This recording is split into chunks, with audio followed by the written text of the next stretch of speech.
east, originally from Samaria and into Egypt, and then into Jerusalem and into Palestine, and then through the Greeks and the Romans and on into southern France. And y'all have heard my Rise of the Fourth Reich, and you know that this is where Solomon's treasure ended up in 1944. The Nazis got hold of it. So now they've got some of this technology. Maybe that's why they were able to build flying saucers. I'm going to skip on through all this. The Masons from the Knights Templars created the Freemasons. They created the Masonic guilds, which then split into the speculative and the operative. So the operative being truly people, Masons that worked in construction and stonework, and then speculative was just the people who joined the Masons and were not genuine. But they all passed along the underground stream of knowledge, which has to do with these ancient gods and the knowledge that they possessed.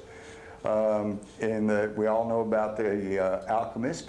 Thomas Vaughan wrote that our stone, the philosopher's stone, which is at the bedrock of the knowledge of alchemy, is nothing but gold digested to the highest degree of purity and subtle fixation of very fine powder. Hello, manna, the mafus, the ancient powder of the ancient Egypt, where they got from the Sumerians.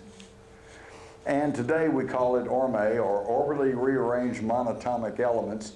You can go to the internet, Google orme or monatomic gold, and you're going to find all kinds of things. And please be careful, because there's a lot of charlatans out there that are just making anything and tell you they got the real gold. So you need to do your research and you need to know what you're getting into before you start trying to mess with that stuff. But apparently there is some very potent stuff going on with orbitally rearranged monatomic elements. The finance thing really got going in Khazaria, which was in the early 10th century and was laid between the Caspian and the Black Sea. And they were the descendants of the Mongols, who were then intermarrying and interbreeding with the people who fled Persia, which is Mesopotamia. Here's Baghdad.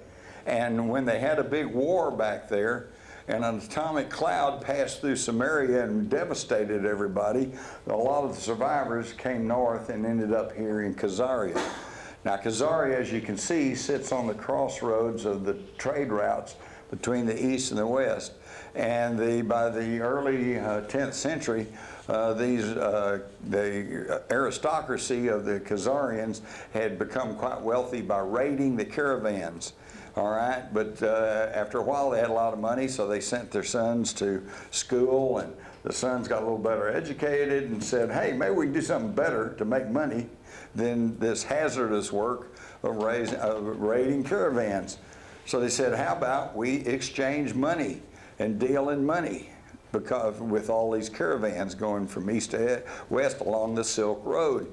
And they said, well, that's a great idea, but they had a problem, because in Khazaria at that time was pretty much equally divided between Christians, Muslims, and Jews. And the Christians and the Muslims declared charging interest on a loan usury, and that was a sin. You weren't supposed to do that. Only the Jews said, well, it's okay to charge some interest, particularly if they're not Jewish. So the king of Khazaria said, we're Jewish.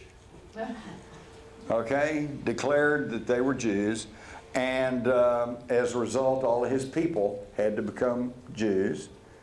And that's where we get the Khazarian Jews, or as they call themselves, the Ashkenazi Jews, of which the Rothschilds are members, and of which a lot of these Eastern European Jews, that's where they came from. Now, are they Jews? Yes, because they declared Judaism. Are they Hebrews? No. They have no connection to Palestine whatsoever. And I think it's really incredible that the Rothschilds are known as the father of modern Israel, because they set up the first bank there, and they set up the railroads, and they set up transportation that electrified the place. And they are the ones who created Zionism in the same area in Russia back in the late 1800s. So when you start trying to argue against some of the policies of Zionism, you are not being anti-Semitic. The Semites are the Palestinians. That's why I throw everybody, they go, well, you talk about the Rothschilds, you're just an anti-Semite. And I say, no, I like Arabs. And they go, huh? Because they don't get it, because we're not being told these things. So the Rothschilds come from the Khazarians. One of the Zionists was Paul Warburg, a German banker who came over to the United States about 10 years before World War I, and by the time of the war, he had helped create the Federal Reserve System, and in fact was its first chairman. And during World War I, he was in charge of the funding for the United States for the war effort. Interestingly enough, his brother, Max Warburg, a German banker, was a co-founder of IG Farben, the giant chemical combine, helped arrange for the travel of Lenin through wartime Germany to take Russia out of the war, and was also a board member of the Hamburg America Steamship Line, along with Prescott Bush, all right, that was funding all of this. And he was the one who arranged in 1933 the transfer agreement between the Nazis and the Zionists, which basically resulted in the Holocaust. They said, look, you know, if you'll leave the top Jews alone and let us immigrate to Palestine, you can do what you want with the rest of them. So we got to both sides operating World War I, killed off the cream of young manhood in the United States, France, England, Germany. Okay, then we go into World War II, and I'll skip through this because any of y'all that saw my Rise of the Fourth Reich, you realize that it was Prescott Bush who was funding Hitler. It was John J. McCloy at National City Bank, largest lender of money to Hitler and the Nazi government, and the Nazis, again, working with the Zionists. All right, then we get to Korea, and we find out that Korea was run on both sides by Russian generals. One was advising the North Koreans, gave the word to attack South Korea, and the other Russian general was in charge of the United Nations office, which was in charge of the Allied war effort. So you got both sides working against the middle. You got Lyndon Johnson and his wise men, okay? This is all Council on Foreign Relations people, and if you've seen my talks on rule by secrecy, you know it all goes back to the same people. Council on Foreign Relations, this is one of the outfits that's running everything. Trilateral Commission is another. I love their logo. It just looks so much like a stylized swastika. And they, you know, it's the same bunch. Bilderberg, you know about the Bilderbergs. Now, this has all been proven, all right? We all know this, but it's now proven because in 2011, the Swiss Federal Institute of Technology studied, come back here, 43,000 multinational corporations and found that they were controlled by only 1,300 companies with interlocking directorship, and those 1,318 were controlled by 147 interlocking firms that totally control 60% of the global revenues. That is tight, central control by a handful of people. And how do they do that? They do it through outfits like the Exchange Stabilization Fund. How many of y'all know about the Exchange Stabilization Fund? One. Good for you, sir. They do it. Here's a little known agency within the Treasury Department that is above the Constitution and U.S. laws, that controls the Federal Reserve Bank of New York, which pretty well sets the tone for all the other 11 Federal Reserve banks. It handles all the black budget for the CIA and the DIA and some of these other secret alphabet agencies. It was the architect of the more notorious of the money schemes, money handling schemes, such as the International Monetary Fund and the World Bank, and has been directly involved in virtually every major U.S. scandal since its creation in 1934, including CIA drug trafficking, the Iran-Contra affair, and even the JFK assassination. And you haven't even heard of it. This is your occulted history. And it's all the same people. General Sula, who I think was an ancestor of Lyndon Johnson. Sure looks like him. He founded a college in Rome dedicated to the Egyptian goddess Isis. So you see how it continues on? And you got Julius Caesar, who claimed to be a relative of the god Prince Aeneas, the father of Romulus and Remus, said to be the founders of Rome, and said that he was a hybrid between a human and non-human. The goddess Venus, which is known as Hathor to the Egyptians and Aseroth to the Sumerians. And again, we can see it's all the same bunch. It's all in the bloodlines, and you don't want to probably go through all of this, but Philip Macedonian, it tracks right on down to Geoffrey de Bouillon. Oh, distant relatives with the Bush family. But let's get on to people that you would know.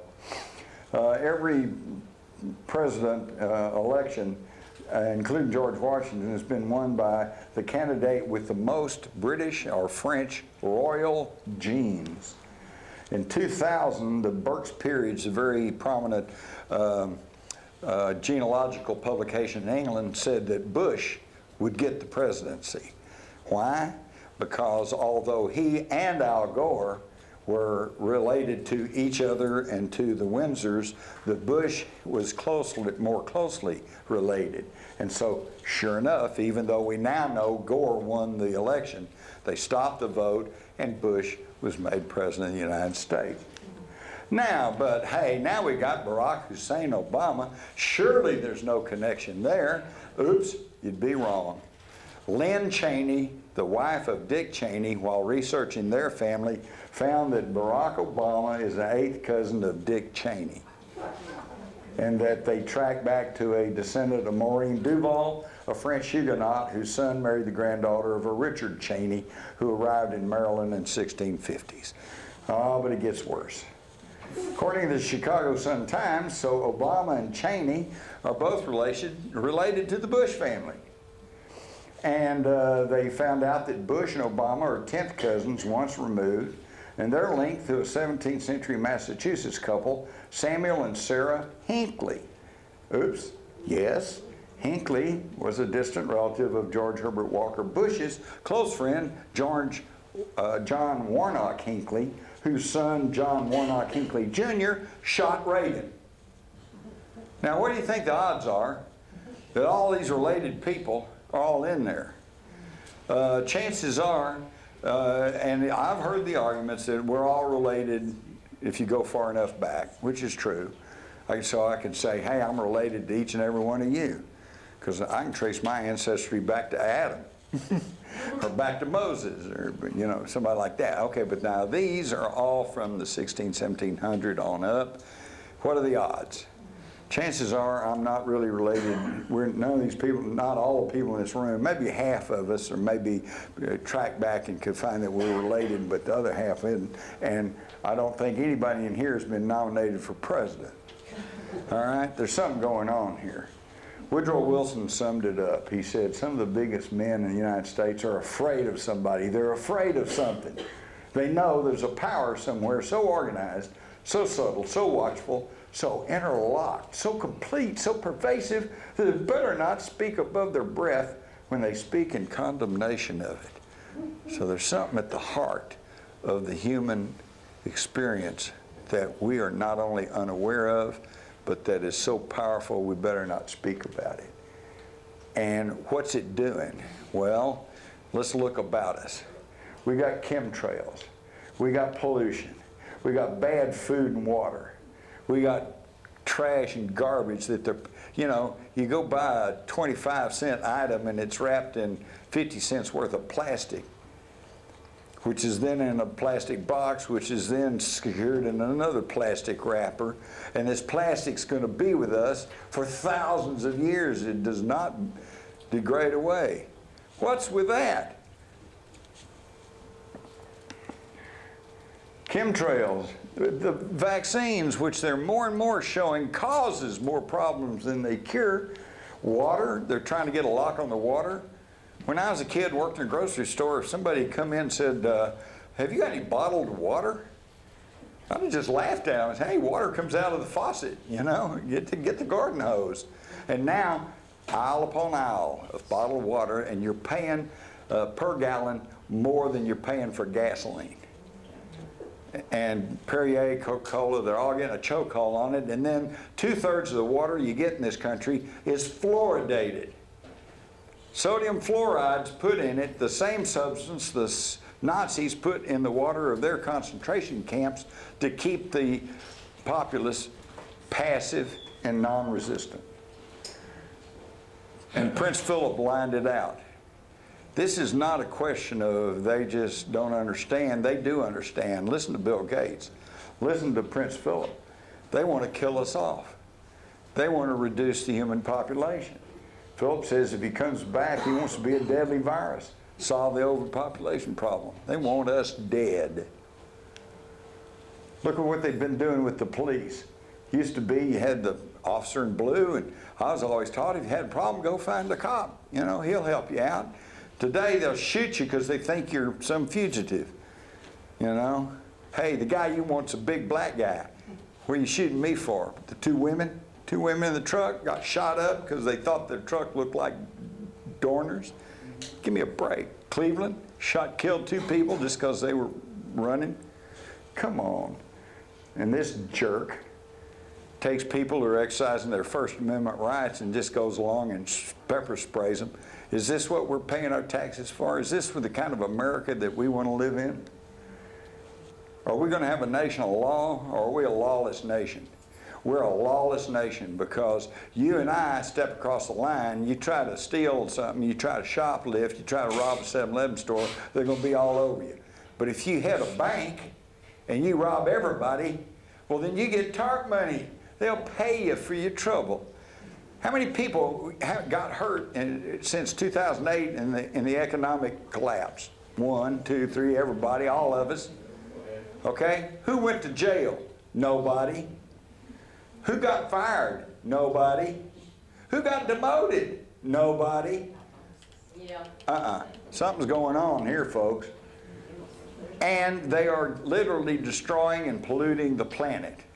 The world that gives us our resources and our riches and our food and our water. Now, why would anybody with any sanity kill the goose that lays the golden egg? Are they just greedy corporatists? Are they simply inept and stupid? Are they merely corrupt malfeasance? Or are they even us? I think the evidence points to the fact that they may not even be us. And this gives us good reason to fight back, because it may be one thing to say, well, these people, they're just rich people, they're just trying to make a living, and they have as much right as everybody to try to lord it over everybody and make a lot of money, you know. But if we